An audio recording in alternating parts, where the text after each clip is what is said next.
But very firstly, let's just talk about this, right? Could the FIA have done anything different?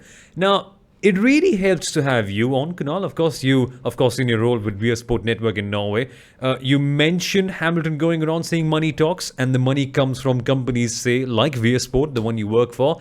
As a broadcaster, what was this like all about? Because seriously, it might be beneficial just to have a two-car race and just to classify and quote unquote just to tick the check boxes, not check the tech boxes, but yes, basically doing that to just get the broadcaster's contract filled out. But really, it's a lot of money lost for the broadcaster still anyway, isn't it?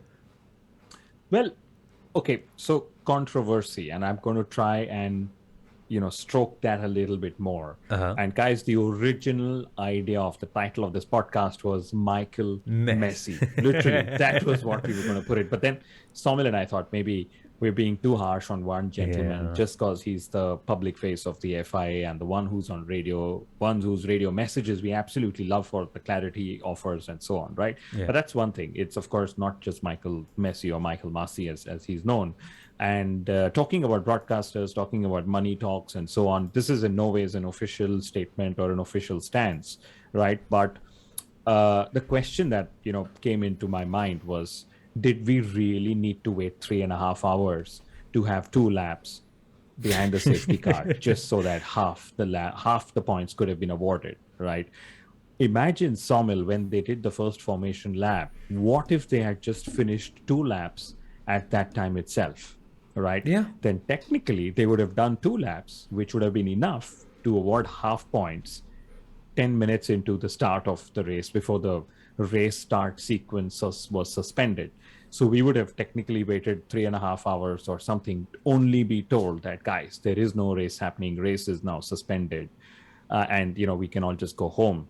So, of course, I'm sure a lot of decisions here were taken with regards to a lot of contracts that Formula One is bound by, right? And my mind goes back just recently to the 2020 Australian Grand Prix, because it was after the official start time of FP1 on Friday did they actually go ahead and cancel the race, right?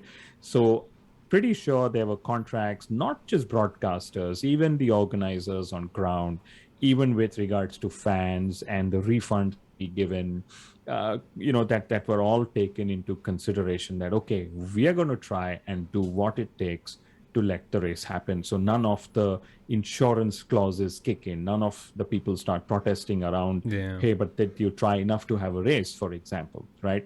And I was asked on Twitter, and sorry if this is becoming a monologue, but it's just one of those lengthy points that you'll hear me speak about. So I was even asked on Twitter, could we actually race on Monday? And the truth is, we've seen races happen on Monday in the past. We've seen races happen on Saturday in the past, right? But we are in such a hyper-connected world, right, that for the race to happen on a Monday, there are so many millions of factors to come into play, apart from the fact that Sunfoot is, less than 5 days away. So, of course, one of the things that came up was, would marshals be available? Yeah. But not just that. What about fans who turn around and say, hey, I've paid money for a Sunday. Why are you giving me the race on a Monday? What about the fact that, I traveled to the Belgian Grand Prix. I've been there for the last 3 years. You check out on the Sunday and then you go to the race, and after the race you fly back home. So lots of logistical considerations behind which even having a full race on Monday probably did not fructify, right? And I would have loved to see a Grand Prix on a Monday, on a weekday, to see how that impacts things. And again, imagine the broadcasters itself. Suddenly you are told, here's a live feed for the race for tomorrow at 3 p.m. Figure it out, right? So lots of decision making, and in the end, it was just probably like, let's blame it on the weather. Let's just go around and say, we tried. Let's have everyone see visually, we've tried, and then let's do it. So that's definitely where my stance somewhere is. So could the FIA have done differently? Maybe not. Maybe their hands are tied as well. But I don't think making fans wait 3.5 hours just to see 2 laps behind a safety car and then classify that as a Grand Prix and award half points for no race. Thank goodness Manchester United were playing. Minutes. Nah, you were fine. That was a good point, though.